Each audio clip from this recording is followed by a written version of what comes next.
사도 바울의 일행은 성령의 강권적인 역사로 인해서 2차 선교행의 진로를 아시아에서 마게도냐로 이렇게 바꾸게 되었습니다.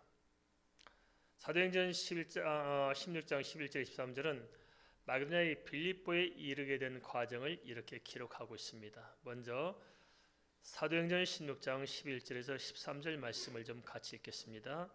우리가 드로아에서 배로 떠나 사모드라게로 직행하여 이튿날 네아폴리로 가고 거기서 빌립보에 이르니 이는 마게도냐 지방의 첫 성이요 또 로마의 식민지라. 이 성에서 수유를 유하다가 안식일에 우리가 기도할 곳이 있을까 하여 문밖 강가에 나가 거기 앉아서 모인 여자들에게 말하는데, 바울 일행은 환상을 보았던 드로아 항구를 출발해서 배를 타고 직행해서 사모드라게에 도착했습니다. 사모드라게는 에게의 북부의 섬으로 오늘날도 같은 이름으로 불리고 있는데요. 드로아시 약 200km 정도 떨어져 있었습니다. 다음 날에는 이 사모드라게에서 다시 배를 타고 100km 떨어진 네아폴리에 도착했습니다. 네아폴리는 오늘날의 그리스 카발라를 가리킵니다. 그리고 네아폴리에서 다시 또 빌립보까지 약 16km를 걸어서 이동해야 했습니다. 빌립보는 알렉산더 대왕의 아버지 필립 2세가 세운 도시로 로마의 식민지여서 로마의 법이 직접 적용되었습니다. 당시 교통 여건을 감안하고 보면 고단한 여행이 아닐 수 없었습니다. 쉬지 않고 300km를 이렇게 배를 타고 또 쉬지 않고 16km를 건너는 것이 보통 문제가 아닐 것입니다. 배를 타보신 적이 있으십니까? 저도 목사님 아는 분이 이렇게 자리를 만들어서 이렇게 대마도를 꼭 갔다 와야 된다고 해서 따라갔습니다. 인천에서 배를 타고 대마도를 갔는데 멀미가 있다고 해서 멀미약을 먹었거든요. 멀미약을 먹고 이제 만반의 준비를 갔는데, 아이고, 갔다 오는 중간에 파도가 얼마나 치는지 배가 뒤집으려고 말라면서 오는데, 그게 멀미약 먹어도 소용이 없더라고요. 얼마나 속이 뒤집어지고 어지럽고 하늘과 땅이 같이 굴러다니는지 그 안에서 죽었다 살아서 대마도란 대자만 들어도 멀미가 나옵니다. 그런데 당시 이 교통 상황은 더 열악했을 거 아니겠어요. 배도 규모가 작았을 것이고, 그럼 파도가 치면 배가 하루에 떴다 바다로 가라질 거 아니겠어요. 그런 배를 타고 300km를 간다. 그리고 그런 험한 길을 또 16km를 걸어서 간다. 이건 끔찍한 일 아니겠습니까? 그렇지만 결국 빌립보까지 오게 된 것은 철저히 성령님의 섭리와 경륜에 의한 것이었습니다.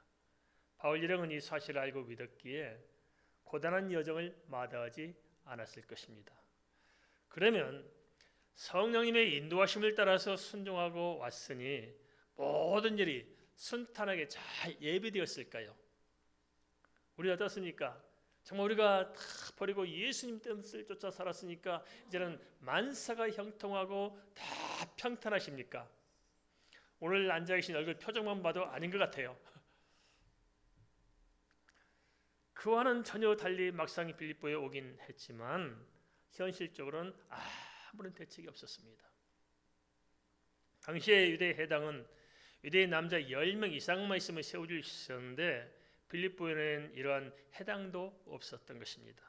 그것은 복음을 전파할 전략적인 근거지가 없었다는 것이고 또 기도할 마땅한 처소조차 없었다는 것을 의미합니다.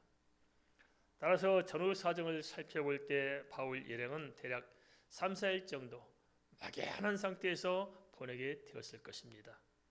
성령의 인도하심을 따라 빌립보까지 왔지만 현실적으로는 수일이 지나도록 아무런 대책이 주어지지 않았던 것입니다. 성령께서 하시는 이러한 섭리와 경륜을 도대체 우리는 어떻게 이해할 수 있을까요? 오늘 우리 역시도 비슷한 상황에 직면할 때가 있지 않을까 싶습니다. 성령의 인도하심을 따라 뭔가 주님의 말씀을 붙들고 그 은혜 가운데 살고자 몸부림치지만 사실 마땅한 대책이 없어 뭔가 절망스럽고 마음이 답답할 때가 있지 않습니까? 나 자신이 위해 살고자 한 것도 아니고 하나님의 자녀로서 주의 일들을 감당하며 주님 위해 살고자 몸부림칠지라도 달라진 것이 없을 때 우리는 낙심할 수 있습니다. 도대체 왜 하나님께서는 이렇게 하시는 것일까요? 우리가 무슨 억한 감정이 있는 것일까요? 반대로의 때때로 오히려 고난 가운데로 내모시는 것일까요? 왜 그렇게 기도하면 거꾸로 응답되는 것일까요? 그럴 때가 있지 않겠습니까? 어떻습니까? 이처럼 뭔가 코너로 몰린 것처럼 여겨질 때는 없었습니까? 예수 믿고 산다면서도 이럴 때면 자칫 좌절하거나 또는 영적인 방황과 시험에 빠질 수가 있을 것입니다. 그렇다면 성령님께서는 바울 선교팀에 대해서 아무런 대책도 없이 무조건 빌립보에 던져놓은 것일까요? 겉으로 보면 그렇게 보일 수도 있었을 것입니다.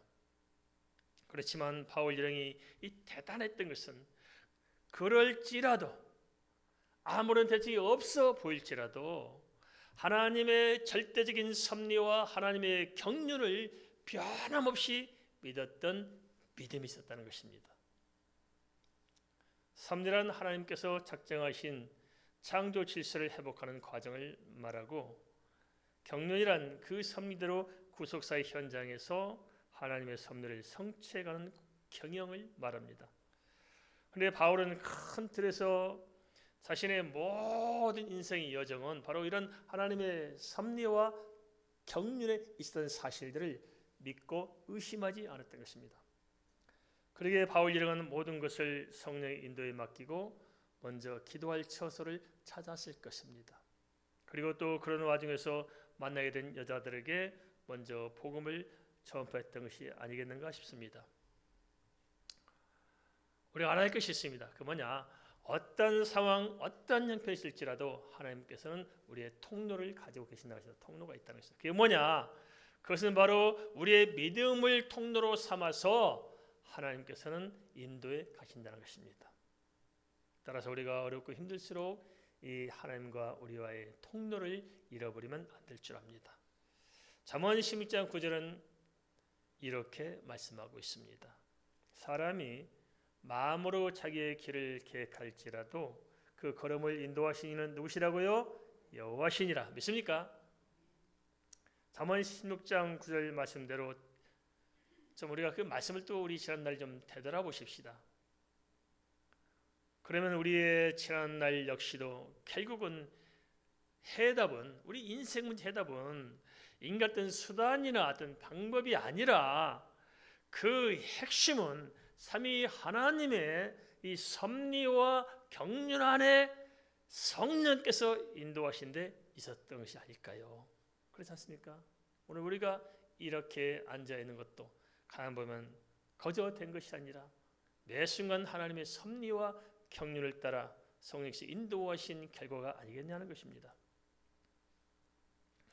물론 사람 입장에서 바라보면 섭리와 경륜에 따라 믿음으로 산다는 것이 도대체 우리의 이 척박한 현실과 이 답답한 문제를 해결할 수 있는 무슨 대책이 될 수 있을까?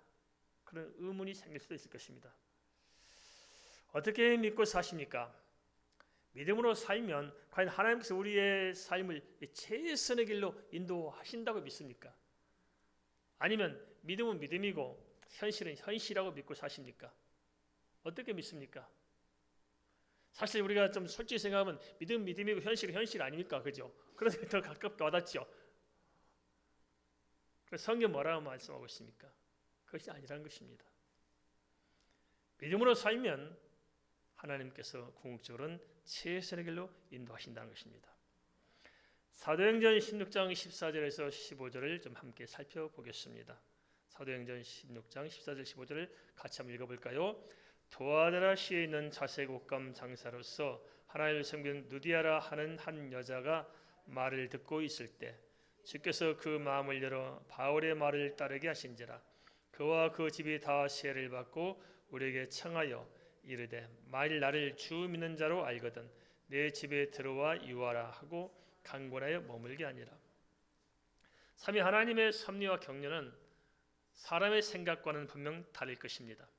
그것은 서밋이 어떤 수단이나 방법이 아니라 사람과 사람 사이의 만남을 통해 역사하시고 그 일을 인도해 가신다는 것입니다.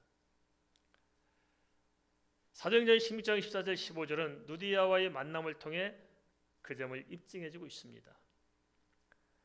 두아데라는 오늘날의 튀르키예의 한 도시로 자색 염료와 직물산이 매우 발달한 곳이었습니다.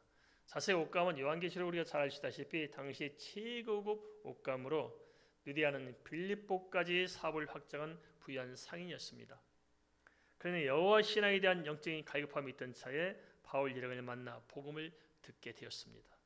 알고 보면 이 모든 것이 성령님의 섭리와 경륜이 아니겠냐 하는 것입니다. 현실적으로 때로는 아무런 대책이 없어 보일 수 있습니다. 물론 그럴 때 있지 않겠습니까? 그러나 성령께서는 미리 필요한 만남을 예비해 두시고 그 만남을 통해 서로에게 필요한 최선의 길로 인도하셨던 것입니다. 우리도 그렇지 않습니까? 딱 보면 만남을 통해 뭔 사건이 이루어진 거예요. 그죠? 부부가 만나서 결혼해서 가정이 세워졌잖아요. 좋은 친구를 두어서 친구 따라 강남에 갔잖아요. 뭔가 우리도 다 만남을 통해서 우리 삶이 채워지고 만남을 통해서 삶이 인도받은 것입니다. 그래서 어떤 방법이 아니라 절대로 만남이 중요합니다. 누구를 만나에 따라서 인생은 달라지게 되었습니다. 누디아는 바울의 전도를 받고 회심하게 되자 자기와 함께 사는 온 집안 사람들도 예수 믿도록 하고 모두 함께 세례를 받도록 했습니다. 그리고 바울 일행을 자신의 저택에 머물도록 하고 후견인을 자처했습니다. 그로 인해 누디아는 유럽 최초의 신자가 되었고 빌립보 교회를 세우는 주춧돌이 되었습니다. 사람은 누구나 나름대로의 한계를 안고 살아가고 또 현실의 벽에 부딪혀 막막할 때가 물론 있을 것입니다. 그래서 내 인생에는 더 이상 내가 생각할 때 길이 없다고 낙심할 수 있고 절망할 수도 있을 것입니다. 하지만 우리가 성경 말씀을 붙들어야 됩니다.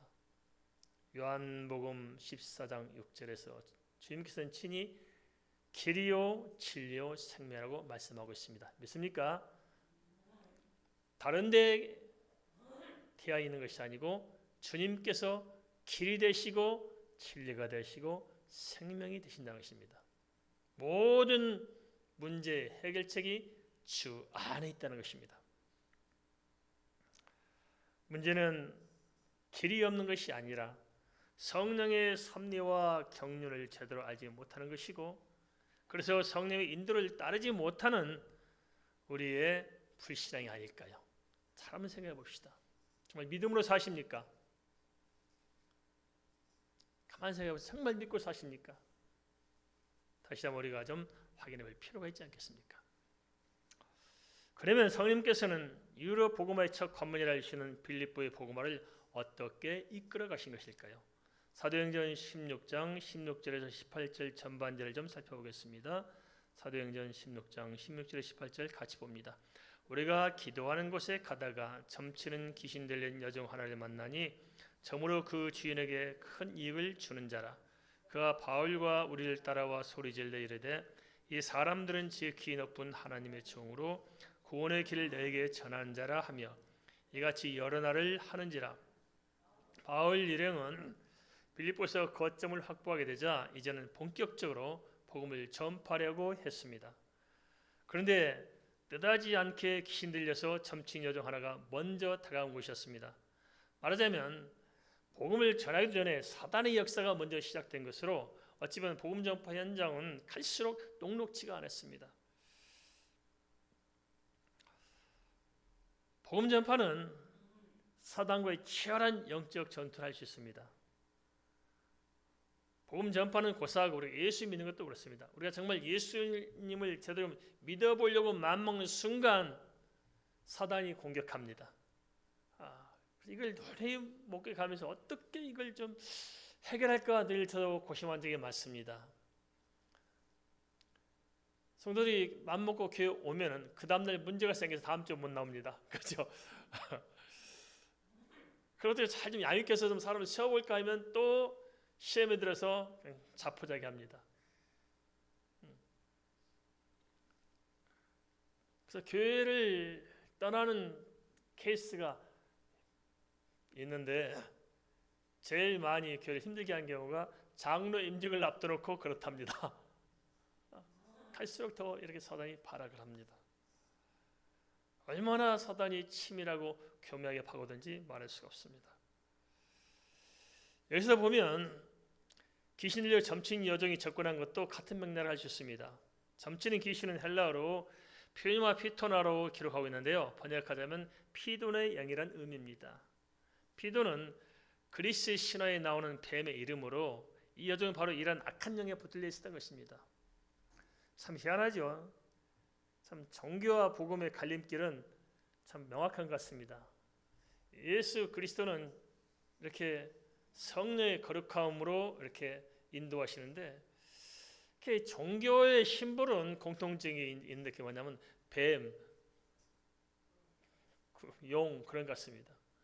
우리 한국도 참 희한해. 무속에 오래 젖어 살았기 때문에 개천에서 뭐가 난다고요? 개천 용이 나면 어떡해요? 이게 우리가 못 벗어나는 거예요.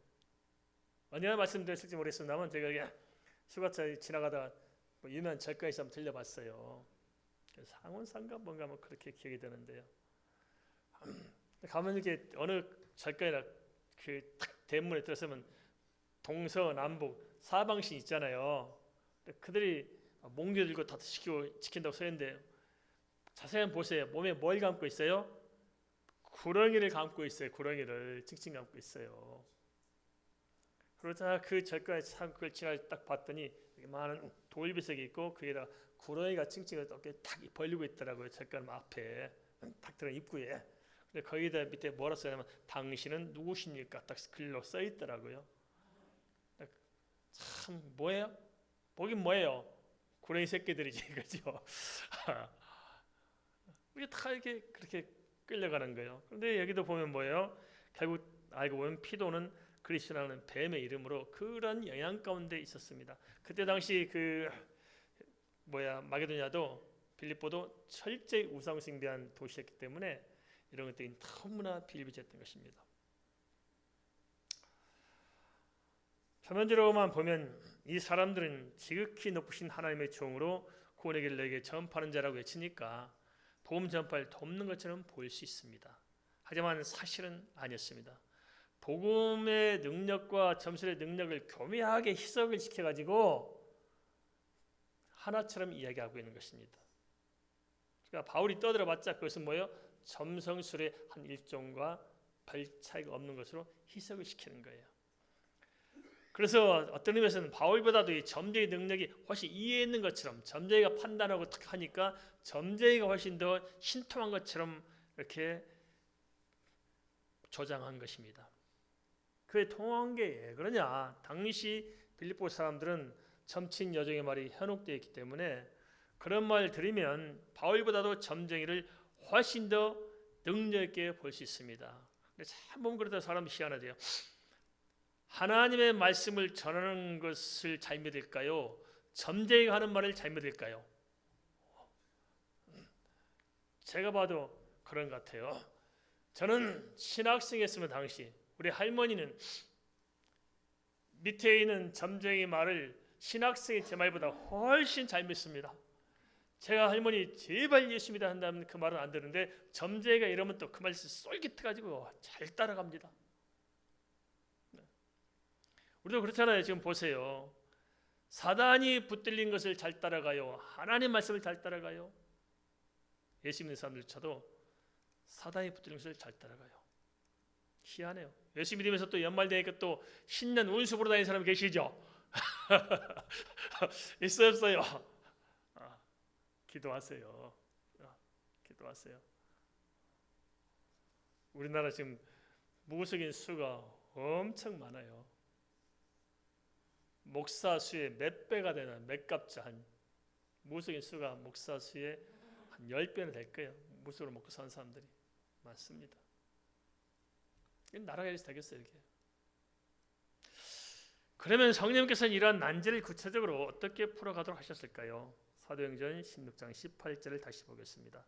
바울이 심히 괴로워하여 돌이켜 그 귀신에게 이르되 예수 그리스도의 이름으로 내가 너에게 명하노니 그에서 나오라니 귀신이 즉시 나오니라. 성령께서는 사도 바울로 하여금 예수 그리스도의 이름으로 귀신을 결박하도록 했다는 것입니다. 결박할 수 있도록 해야 합니다. 그 결과 어찌 되었습니까? 귀신이 그 여종에서 떠나가게 되었습니다. 복음 전도 현장에서 귀신들의 점하는 여종을 만나 복음 전도의 방해를 받은 것은 분명히 사단의 큰 도전이었습니다. 하지만 결국에는 역설적으로 그로 인해서 예수 그리스도의 권세가 무엇인가 하는 것을 명확하게 증거할 수가 있었다는 것입니다. 말하자면 성령께서는 그러한 방해 공작을 허용하심으로써 막연했던 복음 전도 현장에서 돌파구를 만드신 것입니다. 하나님 하신 방법은 참 그래서 우리가 쉽사리 납득이 안 될 수 있을 것 같아요. 사도행전 16장 18절 말씀은 오늘 우리에게 그래서 몇 가지를 시사하고 있습니다. 첫째, 성령께서는 때로 사단의 역사를 포함해서 난처한 상황을 우리에게 허용하신다는 것입니다. 그렇지 않습니까? 우리 예수 믿는 사람인데 난처한 일들이 자꾸 생기고 어려운 일이 생겨요. 왜 그럴까요? 좀 내버려두지요. 그런데 왜 그렇게 하시냐는 것입니다. 그것은 궁극적으로 그것을 통해서 하나님 하신 일을 나타내심으로 모든 상황을 전화위복의 결과로 변화시켜 주시겠다는 것입니다. 둘째는 믿는 자들에게 누구에게나 하나님의 자유에 대한 권세가 주어져 있다는 것입니다. 믿습니까? 무슨 권세가 있다고요? 하나님의 자유에 대한 권세가 있습니다. 믿으십니까? 따라서 예수 그리스도의 이름의 권세를 믿고 선포만 한다면 같은 역사가 있을 줄 믿습니다. 믿습니까? 예수 이름을 선포하면 역사가 따를 줄 믿습니까? 우리 때문에 되는 것일까요? 예수 이름 때문에 되는 것일까요? 예수 이름 때문에. 우리 때문에 된다면 우리가 자신이 없을 수 있어요. 내 능력이나 내 무엇과 관계없이 예수 이름 자체에 능력이 있기 때문입니다. 셋째는 복음 전도 현장에서는 사단과의 영적인 전투가 치열할 수밖에 없다는 것입니다. 하지만 성령께서는 그 모든 것을 통해 결국은 하나님의 섭리와 경륜을 펼치실 것입니다. 당시 바울 일행에 있어 귀신 들려 섬친 여자는 분명 방해꾼이었습니다. 하지만 결과적으로 보면 사단의 역사조차도 성령에 붙들린 사람들에게는 성령의 역사를 드러낼 기회가 되었던 것입니다. 더 중요한 것은 우리의 믿음과 우리의 영적인 태도가 아니겠습니까? 우리가 바로 이해할 점이 있습니다. 그것은 뭐냐? 예수 믿고 살아도 아무 문제가 없는 게 아닙니다. 예수 믿고 살아도 여전히 문제 가운데 빠질 수 있고 오히려 예수 믿고 살면 문제가 더 있을 수 있어요. 예수 안 믿는 사람들은 세상 문제만 있지만 우리는 또 예수 믿고 살아야 할 문제가 또 있잖아요. 누가 문제가 많아요? 예수 믿고 사는 사람 훨씬 문제가 많아요.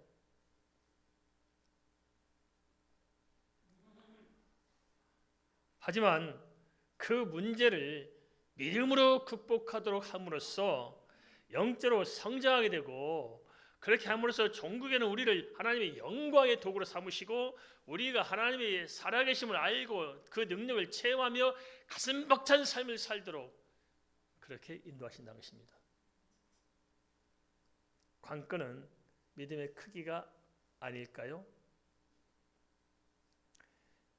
우리가 직면한 문제보다도 내 안에 믿음이 크면은 아무리 큰 문제라도 문제될 수는 없을 것입니다. 그렇지만 반면에 사소한 문제를 하더라도 믿음이 문제보다 작으면은 시험에 흔들리게 될 것입니다. 대체로 성도들은 큰 문제에서 흔들리지 않고 작은 문제에서 흔들려요. 그죠? 참 희한하대요. 큰 문제 때문에 흔들리지 않고 작은 문제 때문에 흔들려. 밥 먹는 거 하나 가지고 애 반찬이 맛없어 했다고 또 시험에 들어가지고 또 중리산이 그러고 그래요.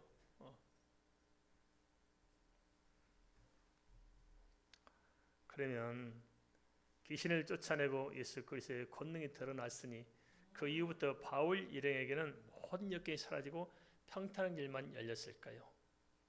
그것도 아니었습니다. 영적인 도전은 오히려 더 강하게 다가왔습니다. 어떻게 생각하십니까? 우리가 앞으로 가면 갈수록 영적인 도전이 더 커질까요? 없어질까요? 분명 더 커질 수 있어요. 사도행전 16장 19절에서 23절은 이렇게 말씀하고 있습니다. 사도행전 16장 19절에서 23절 같이 읽겠습니다. 여종의 주인들은 자기 수익의 소망이 끄는 것을 보고 바울과 실라를 붙잡아 장터로 관리들에게 끌어갔다가 상관들 앞에 데려와서 말하되 이 사람들이 유대인인데 우리 성을 심히 요란하게 하여 로마 사람은 우리가 받지도 못하고 행하지도 못할 풍속을 전한다 하거늘 우리가 일제히 일어나 고발하니 상관들이 옷을 찢어버리고 매로 치라 하여 많이 친 후에 목에 가두고 간수에게 명하여 든든히 지키라 하니 귀신을 쫓아내자 여종의 주인들은 더 이상 점을 통해 수익을 얻을 수가 없었습니다. 이것이 팩트입니다. 그런데 이들은 바울과 실라를 붙잡아 끌고 다니다가 상관들에게 고발합니다. 그러면서 귀신을 쫓아낸 사실은 감추고 로마의 풍속을 어지럽힌다고 정치적인 누명을 씌워서 힘들게 했습니다. 당시 빌립보는 로마의 식민지여서 로마의 풍속과 질서 유지가 매우 엄격했습니다. 그러기에 이런 고발이 통할 수 있었던 것입니다. 당시 또 이정자들은 그렇게 해서 실세들을 좀 편들어줌으로써 자신들의 정치적 권력을 유지하려고 했습니다. 그러니까 어찌 보면 참 정치적인 희생물로 이렇게 몰아갔던 것입니다. 그런 경우가 아니더라도 하나님 나라의 질서와 이 세상 나라의 정치 제도는 충돌할 수밖에 없습니다. 비단 공산권이나 이슬람권이나 불교권 등 정치와 종교와 다른 나라뿐 아니라 종교가 좀 허용된 종교 자유 허용된 그런 나라에서도 현행법과 교회법 사이에 마찰을 겪을 수 있습니다. 저는 이것 때문에 참 힘듭니다. 중국은 인구가 한 12억 정도 되는데요. CCTV가 7개 됩니다. 7개. 근데 피해 어떻게 해볼 수가 없어요. 모든 사람을 다 함께 추적해가지고 다 훤히 들여다보고 있습니다. 그리고 중국은 화폐가 없습니다. 사용 못해요. 종이 돈을 쓸 수가 없어요. 거지를 또 동양 받을 때 스마트폰으로 QR코드 찍어서 받습니다. 길거리 장사에도 QR코드 찍어서 받아요. 그러니까 이 사람이 돈을 어디다 어떻게 썼는지 정확하게 다 꿰뚫어 보고 있습니다. 말하자면 그게 666표 시스템으로 가게 될 수 있는 준비가 끝났다는 것입니다. 이제는. 동남아시아 목사님들을 훈련시키고자 또 중국 사람들 데려다 훈련시켜서 자민족을 전도하고 이렇게 선교하도록 이렇게 제주도에 학교를 세웠습니다. 그래서 미국 학력 인증하는 고등교육을 인증해주는 기관 그 대표를 또 한국에 초청해서 서로 인사하고 심사해서 그래서 미국의 입장에서는 학교를 세우는 것을 허락을 받았어요. 그래서 한국에서 제주도에 가르치고 미국 대학 학위를 주도록 미국에서는 합법적으로 다 준비해놨습니다. 그런데 몇 가지 문제가 생겼습니다. 저는 한국에서 인정하지 않는 게 한국에서 한국법은 한국은 500명을 수용할 수 있는 건물을 짓고 거기에 합당한 교수를 다 모집해서 월급 준 것이 있어야 되고 그리고 정부에 100억을 유치하라는 거예요. 좀 해볼 수가 없잖아요. 또 하나 문제는 뭐냐면 그래서 우리 선교센터에다가 학교를 두게 됐는데 중국에서 전화가 와요. 이 중국 사람들한테 중국의 스마트폰 안에 다 그렇게 알고 보면 무슨 추적 장치가 있다며 중국에서 판매하는 스마트폰 안에는 그래서 이 스마트폰 들고 있는 저놈이 어디가 있는지 다 보고 있는 거예요. 이렇게. 그런데 갑자기 중국 사람들이 한 모이더니 제주도 우리 학교에 딱 모여 있으니까 어떻게 하겠어요? 거기 있다는 다 알잖아요. 그냥 밖에서 불러내. 하여튼 해볼 수가 없어요. 해볼 수가 없어.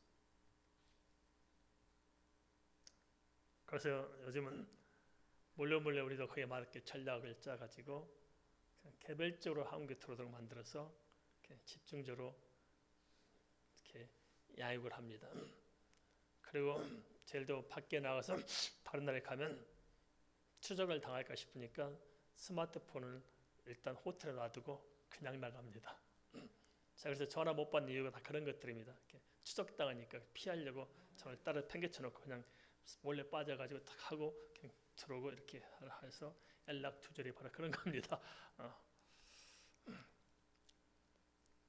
참 보면 이 모양 저 모양으로 참 어려운 게 많은 것 같습니다. 선교한다는 게 이게 보통 만만한 일 아닙니다. 만만한 일 아니에요. 참. 네, 당시는 더 심각했겠죠, 그죠? 만약에 바울 일행처럼 우리가 이런 상황에 직면한다면 우리 어떻게 해야 하는 것일까요? 로마서 8장 17절 이렇게 말씀하고 있습니다. 자녀이면 또한 상속자 곧 하나님의 상속자요 그리스도와 함께한 상속자니 우리가 그와 함께 영광을 받게 하여 고난도 함께 받아야 할 것이니라. 사람은 성령님께서 인도하시는 섭리와 경륜을 다 이해할 수 없을 것입니다. 그렇지만 분명한 것은 어떠한 상황에 있든지 오직 예수, 오직 믿음, 오직 말씀, 오직 하나님의 영광을 우리가 바라볼 때 소망이 있는 것입니다. 그러면 오직 주님의 은혜로 우리가 살아갈 수 있고 인도함 받을 수가 있을 것입니다. 주님 나라에 대한 소망을 바라보며 살아가는 사람들에게는 성령께서 반드시 최선의 길로 인도하실 줄을 믿으시기 바랍니다. 믿습니까? 바울과 실라는 복음을 제대로 전파하지도 못하고 빌립보 감옥에 갇혔습니다. 어떤 측면에서는 성령께서 하신 일에 대해서 도무지 이해하기가 힘들었을 것입니다. 하지만 감옥에 갇힌 것은 사건의 시작이었지 결말이 아니었습니다. 우리가 지금 문제에 직면해 있습니까? 그럼 이것은 결말이 아닙니다. 시작입니다. 동의하십니까? 지금 문제가 있잖아요. 결론이 아니에요. 이것을 풀어서 어떻게 인도해 가셔서 어떻게 결말을 짓는가 하는 것은 지금 남아있는 겁니다. 그런 상황에서 바울과 실라는 결코 주눅들지 않았습니다. 그것은 지나온 여정을 되돌아보더라도 성령님께서는 잠시잠깐의 고난을 허용하셨지만 반면에 그러한 난관을 언제나 유익하도록 역사하셨음을 잘 알고 있기 때문입니다. 우리가 진정으로 이와 같은 믿음을 붙들 수만 있다면 우리도 동일한 은혜를 누릴 수 있지 않겠습니까? 따라서 이제부터는 우리도 성령님의 섭리와 경륜을 좀 믿으시고 삶의 현장에서 좀 담대해졌으면 좋겠습니다. 담대합시다. 두려워하지 마십시다. 놀라지 마십시다. 움츠리지 마십시다. 주눅들지 마십시다. 예요. 성령께서는 이것을 통해서 아름답게 빚어내기 때문에 그렇습니다. 좀 마음 편히 사십시다. 아시겠습니까? 마음 편히 삽시다. 자, 우리 삽시다. 마음 편히 삽시다. 돈도 편치 못하고 일도 편치 못하는데 마음조차 편치 못하면 어떻게 살아갈 수 있을까요? 마음이라도 편하게 가지십시다. 할렐루야. 그런데 마음이 편하면 또 일이 풀어져요. 할렐루야. 하나님께서 우리가 이 땅에서 그냥 죽도록 고생하도록 작정하셨을까요? 그건 아니지 않겠습니까? 그렇게 보여도 믿음을 잃지 않고 성령 안에서 있다면 하나님의 섭리와 경륜 가운데서 우리 인생이 풀어져 가지 않겠습니까? 그러면 때로 원치 않은 상황에 직면할 경우에는 어떻게 해야 할까요? 구체적인 대안이 무엇일까요? 사도행전 16장 24절에서 25절을 살펴보겠습니다. 사도행전 16장 24절 25절 말씀을 같이 읽겠습니다. 그가 이러한 명령을 받아 그들을 깊은 옥에 가두고 그 발을 착고에 든든히 채웠더니 한밤중에 바울과 실라가 기도하고 하나님을 찬송하며 제수들이 듣더라. 감옥 안에서 바울과 실라가 한 일은 무엇이었을까요? 착고에 채워져 있으면서도 그들은 오히려 기도하고 하나님을 찬송했다고 기록하고 있습니다. 어떻게 이럴 수 있을까요? 어떻게 이런 고난 속에서 통곡을 해야 되지 찬송하고 기도할 수 있을까요? 그것은 성령님께서는 특별히 고난의 현장에서 강하게 역사하기 때문이 아닐까요? 우리 자신도 들여다보세요. 우리가 언제 가장 큰 은혜를 받습니까? 어느 때요? 고난과 필요합니다. 정말 고난 가운데 우리는 큰 은혜를 받습니다. 어쩌면 이러한 모습이 성령의 손에 붙들려 살아가는 크리스찬다운 모습이 아닐까요? 요동하지 않는 모습. 그게 예수 믿는 믿음으로 사는 것이 아니겠냐 하는 것입니다. 믿음으로 사십시다. 우리의 머리를 의지하지 말고, 내 판단을 의지하지 말고, 기도를 의지하고, 하나님을 의지하고 믿음으로 사십시다. 우리는 생각을 통해서 사는 게 아닙니다. 우리는 기도에서 응답받아 사는 것입니다. 착각하지 마십시오. 우리의 생각이 현명할까요? 완벽할까요? 대안일까요? 아니에요. 우리 내일도 몰라요. 우리가 10분 후만 알아도 세상 돈을 다 긁어모을 수가 있어요. 안 그럴까요? 10분은 고사하고 1분도 모르고 10초 후에 일어날 사건도 몰라요. 그래서 그러다 우리 김세희 사모가 농담으로 그러대요. 어떤 사람이 참 암이 걸렸는데 암을 안 죽었다는 거예요. 암을 안 죽고 암 치료받고 오다가 교통사고로 죽었다는 거예요.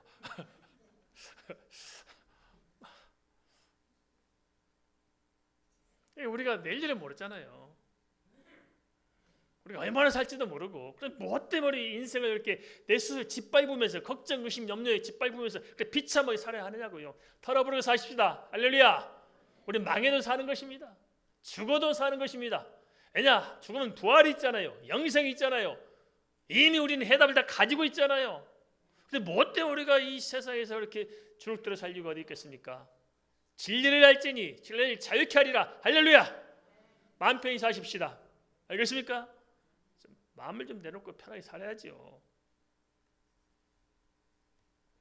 빌립보에 오게 된 것도 그렇고, 드디어 만난 것도 그렇고, 귀신 들린 여종에게 귀신을 쫓아낸 것도 그렇고, 가만 보면 매 순간 대책이 없는 것 같았지만은 성령께서 항상 화가 변하여 복이 되도록 하셨습니다. 모든 환경과 모든 경륜을 펼쳐가는 도구, 하나님께서는 친히 우리 모두 환경을 그렇게 만들어 놓으셨습니다. 이 사실을 깨달아 알고 믿는 믿음이, 그래서 알고 보면 가장 최선의 방책이 알겠느냐 하는 것입니다. 그것을 알았기에 바울과 실라는 참으로 어렵고 고통스러운 순간들을 오히려 하나님을 찬양하며 기도하는 역전의 기회로 삼았던 것입니다. 이렇게 만드십시다. 어렵고 힘들수록 기도하고 찬송하십시다. 주님의 영이 함께하지 않으면 문제겠지만은 어떤 상황에서라도 주님께서 나와 함께하시며 또 나를 인도하시고 나를 최선의 길로 주님께서 이끌어 가시는 사실을 우리가 믿으면 문제는 더 이상 문제가 아니지 않겠습니까? 그렇죠? 사도 바울의 경우도 성령의 세밀한 인도하심이 없었던 때가 한 번도 없었습니다. 빌립보에 와서 겪은 일념만 되돌아보더라도 그 사실은 명확했을 것입니다. 그래 지금까지 함께 하시며 인도하신 성령님께서 현재 감옥 안에서 동일하게 역사하실 줄을 믿었지 않겠습니까? 이는 이 시대를 사는 우리에게도 마찬가지일 것입니다. 지금까지 함께 하신 성령 하나님께서 지금도 그리고 이 이후에도 또 영원까지 우리와 항상 함께 하실 것입니다. 이러한 믿음으로 성령님의 섭리와 경륜에 우리 인생의 여정을 좀 맡겨 보십시다. 내가 내 인생의 주인으로 살려고 하지 말고 하나님께 맡기고 하나님께서 내 인생을 이끌어가도록 그렇게 하십시다. 좀 바꿔봅시다. 패러다임을 좀 바꿔봅시다. 그리고 설령 감옥에 갇힌 것처럼 현실이 답답할지라도 지금까지 받았던 은혜를 좀 기억해보면 어떨까요? 지난 한번 돌이켜보십시다. 그때도 주님께서 인도하셨지 않겠습니까? 우리가 이렇게 버젓이 이 자리에서 예배할 수 있는 것도 알고 보면 하나님의 섭리와 경영 가운데 주께서 인도하신 증거 아닐까요? 나와 함께한 증거 아니겠습니까? 받은 은혜를 기억함으로 우리의 내일일의 모든 인생 여정을 하나님께 내려놓으십시다. 그래야 바울과 실라처럼 어렵고 힘든 중에서라도 찬송과 기도로 새로운 돌파구를 열어갈 수 있기를 주의 이름으로 축원을 드립니다. 말씀 생각하면서 함께 기도하겠습니다.